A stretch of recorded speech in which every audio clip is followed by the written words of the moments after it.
That was not only my first film, but I was probably, well, I was in my 20s, and I didn't realize then that she was probably about 35, 36. But I was so terrified. After every scene, I would go to my dressing room. And I remember she never went to her dressing room. She would sit on the set telling stories, flirting with all the men. She was the most gregarious person and lovely to me. And I adored Vincent. He was a wonderful director. But we had to make a test together for the cameraman.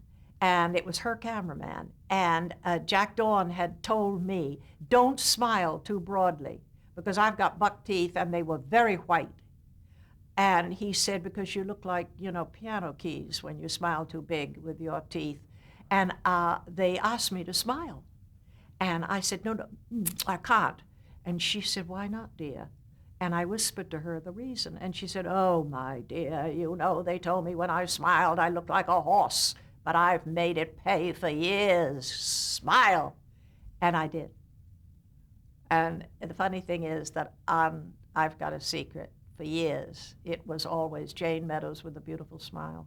I was under contract to MGM. I had done, at that time, 6 Broadway plays. I've done 8. And I was offered a contract by Samuel Goldwyn, Jack Warner, and MGM. I wanted to go with Samuel Goldwyn because he had a property that I wanted to do, but he never did it. And he was so brilliant, but if he signed you, he didn't sign you to be the star. You were a little, they put you in any part. So my agent said no. And Pandro Berman, who produced all of Katharine Hepburn's, and he was at one time the head, I believe, of RKO Studios, and he did Ginger Rogers, Fred Astaire, but mostly Katharine Hepburn. And when I went to New York, everyone said a young Katharine Hepburn. The Theater Guild that produced all of her plays, they even sent me over. She was doing the Philadelphia story on Broadway at the time. And they said, oh, you remind us of a young Kate. And they said, would you be interested in going on the road with the Philadelphia story? We need an understudy for Kate. And I wasn't interested in going on the road, but to be, I thought, an understudy to Katharine Hepburn. Nobody would ever go on the stage. Well, the audience would all leave. They went to see her. And I said, yes. And they sent me over, and I saw the play, and I went backstage to meet her, and she was charming. Came out of the dressing room, and she said, oh, no, my dear, nobody. I mean, if I'm ill, you would never go on for me. She said, you're too young, dear, she said.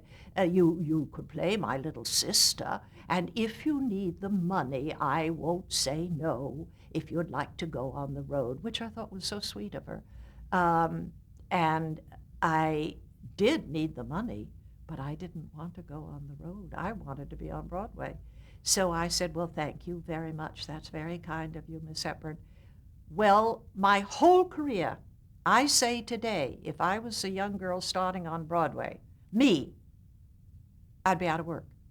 Because it's mostly musicals.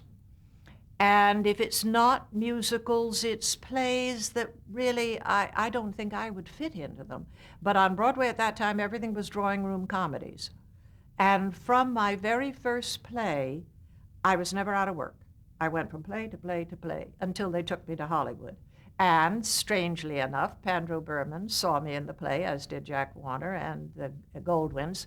And Pandro Berman was producing a movie with Katharine Hepburn, Robert Taylor, and Robert Mitchum.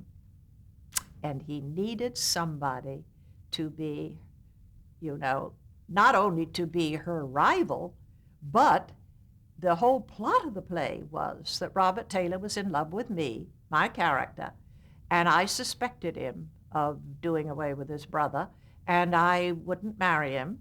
And so he meets this woman who reminds him of me.